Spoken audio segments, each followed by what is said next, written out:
Bonjour, we are looking at how to pronounce these phrases, as well as how to say more useful French vocabulary, so stay tuned to the channel to learn more. How do you say this phrase meaning you are in French? Vous meaning you, êtes meaning are.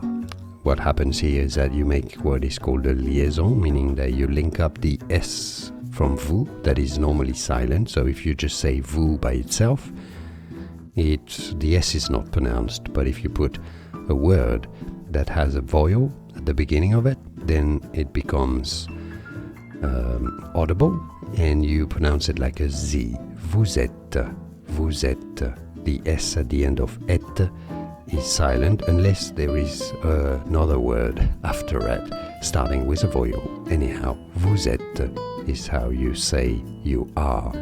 An example would be as vous êtes très gentil, you are very kind. Vous êtes.